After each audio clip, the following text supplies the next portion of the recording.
Hamilton, a gente sabe que Escócia remete aí a whisky, né? E você é um apreciador. Então eu queria saber aí qual é o top 5 ou qual é o teu whisky favorito.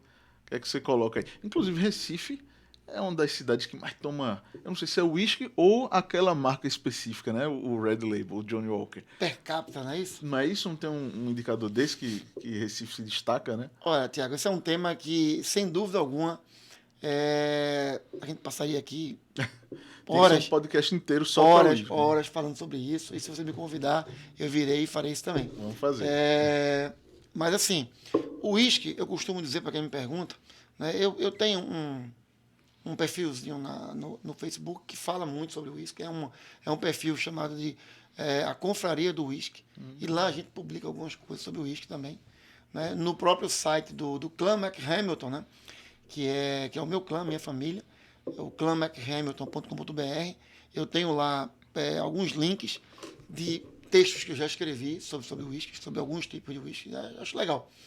Bem, para responder essa pergunta, eu vou responder essa pergunta de duas maneiras. Primeiro, o uísque ideal é aquele que melhor apetece o seu paladar.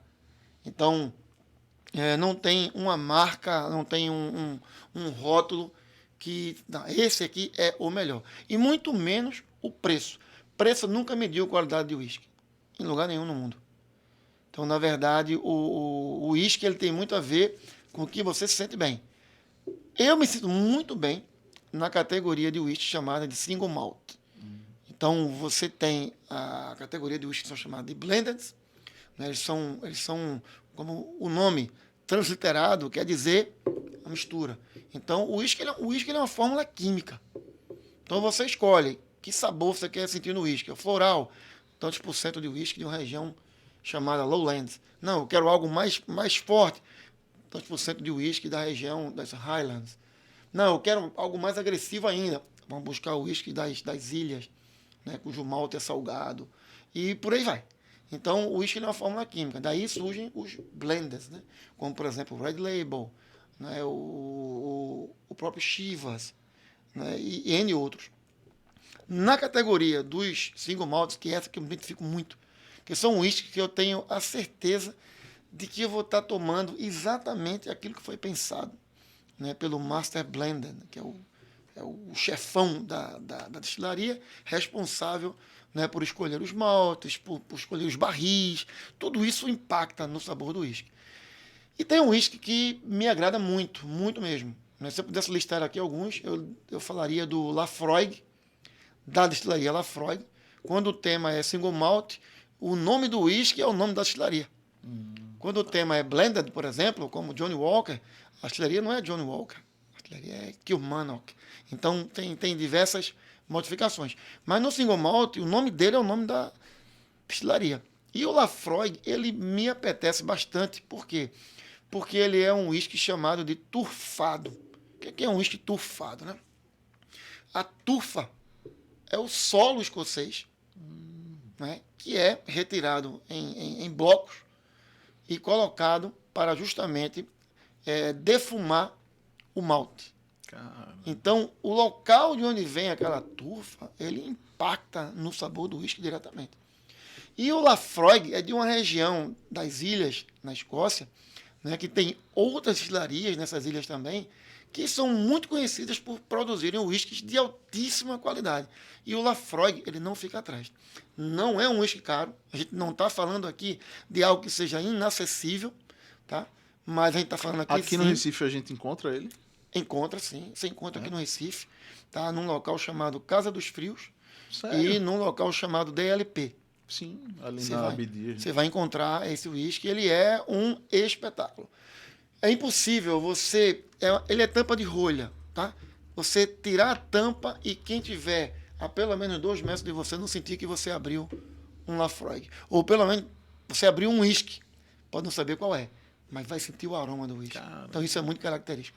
É um uísque que demora, por exemplo, no copo, depois que você termina a sua dose, ele demora ali meia hora, 40 minutos, ainda no copo. caramba. Então é algo para você apreciar. E eu gosto muito de apreciar o uísque. Então nessa mesma linha, a gente tem o Glenmorangie, também se encontra aqui. tá? É um whisky mais suave. O Laphroaig, ele é mais agressivo, ele é mais encorpado, se assim eu pudesse chamar esse tipo de whisky, certo? Você vai encontrar o Glenmorangie na mesma linha e o Talisker. O Talisker, ele é também para quem gosta de single malt, o Talisker, ele é um best-seller. É muito legal. Principalmente uma distribuição que saiu recentemente, chamada de Dark Storm. A cor dele é algo impressionante. E você é um cara mais romântico ou tudo bem misturar? Por exemplo, o nosso finado Reginaldo Rossi gostava de tomar uísque com guaraná, né? O que é que você diz aí dessa essa brincadeira, essa mistura? Olha, E o gelo também, se pode ou não botar gelo? Olha, eu acho que tudo é válido. É como eu falei. O importante é tomar uísque. Não, porque aí você não está tomando uísque. Ah, é outra coisa. Você está tomando um drink à base de uísque. Certo. É como no nosso caso aqui, a gente tem a cachaça. Uhum. Mas quando eu boto gelo, limão, açúcar, né? Caipirinha. Aí já virou um drink chamado caipirinha. Não é cachaça. Ninguém vai pensar que está tomando caipirinha e vai dizer, estou tomando uma cachaça. Não, porque você nem vai reconhecer o sabor da cachaça dentro desse drink. Da mesma forma, quem põe Guaraná ou quem põe Coca-Cola, é muito usado Coca-Cola. Inclusive na Escócia se usa muito Coca-Cola com uísque. Muito. Uísque com Coca-Cola? Usa muito. Para poder fazer um drink. É um drink. Ele não é... Eu não sabia disso. Não. Ele não é ele não é o uísque. Já tomou, Lucas? Uísque com Coca-Cola? Não? Pronto, ele não é o uísque, ele é um drink à base de uísque. E com relação à água, a água, ela é um mistério. Ela é um mistério. Eu recomendo fortemente que você tome o seu uísque, principalmente o uísque single malt, que são mais encorpados, com água. Porque na hora que você coloca água numa bebida destilada como o uísque, por exemplo, você ativa aromas que foram pensados na produção daquele uísque. Porque o uísque, ele tem aspectos de frutas cítricas, ele tem aspectos de, por exemplo, de nozes, ele tem aspectos de diversas outras amêndoas, que você, para sentir, você precisa ativar o chamado buquê, o buquê do uísque. Inclusive tem copos especiais para você apreciar um bom uísque, né? Como, por exemplo, o Glencairn. É um copo de cristal escocês, acessível, super acessível, no formato específico para degustar single malts. Então, quando você coloca água, você ativa o buquê do uísque. Agora, Milton, qual é a proporção? Vai depender muito. Eu sugiro 30% do volume que você botou, você coloca água. Existe... Você bota água, não é gelo que você está falando. Água mesmo. Água. Existe no mercado, eu não vi aqui no Brasil ainda, tá? Mas existe literalmente, um conta-gotas que você pode medir o que é que deixou o uísque mais saboroso para você ou não. Entendi. Alguns vão achar com 20, outros com 30, outros com 40. Você tem que ter cuidado no conteúdo de diluição, para que você não perca boas características, como, por exemplo, a cor do uísque, que isso influencia muito, né? O próprio aroma, né? E o sabor global daquela bebida. Nada que vá descaracterizar que aquilo ali não é mais um uísque. Então tem que ter cuidado. Mas a água é recomendada. Inclusive, nos principais pubs escoceses, tem uma garrafa de água em cima da mesa. Sério? Para que você possa adicionar ao seu uísque. Interessantíssimo. Aqui usa muito gelo porque a gente está numa região muito quente. Então, o fato de colocar gelo vai deixar o uísque mais, entre aspas, refrescante para ser degustado. Mas isso é uma observação, enfim, curiosa, porque aqui a gente na praia, no sol a pino, toma uísque. Né? O pessoal fica impressionado como a gente consegue tomar uísque na praia. Aí, pô, quando você está num lugar frio e você toma uma bebida destilada, é bom, né? Pra caramba, assim. Mas aqui a gente toma na praia, no sol. Toma e feliz da vida. Feliz da vida. Né? Então, isso impressionou muito o pessoal da Escócia, porque eles não conseguem imaginar. Até nem eles, eu acho que pediram cerveja gelada, né? Claro, nessa hora, né? Claro, porque tomar uísque pra na praia, o sol. Para eles foi inconcebível. Mas tamanha é a paixão, né, do brasileiro, especificamente, que a gente está falando aqui agora, do pernambucano, pelo uísque. Porque ele é uma bebida que ele faz parte das festividades em Pernambuco. Sim, sim. Né?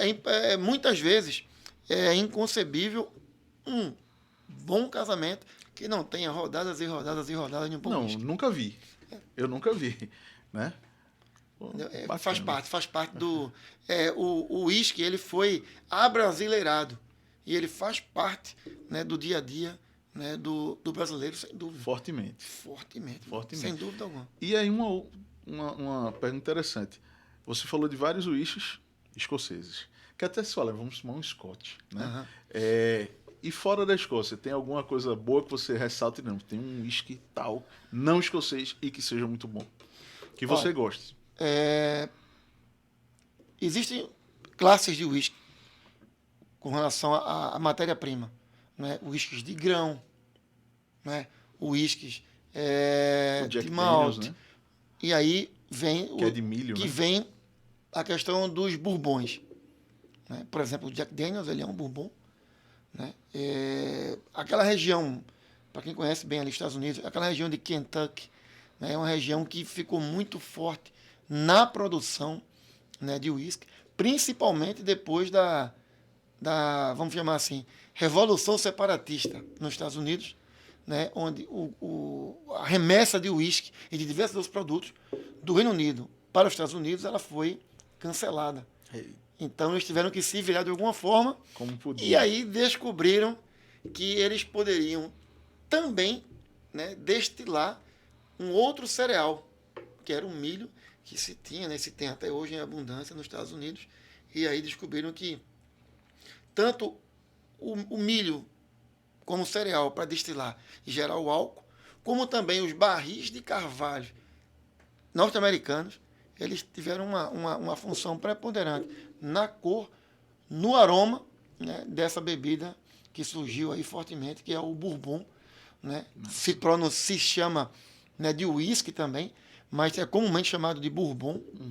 Né? Até a escrita dele não é igual como se escreve o uísque escocês, porque o uísque escocês virou uma marca registrada.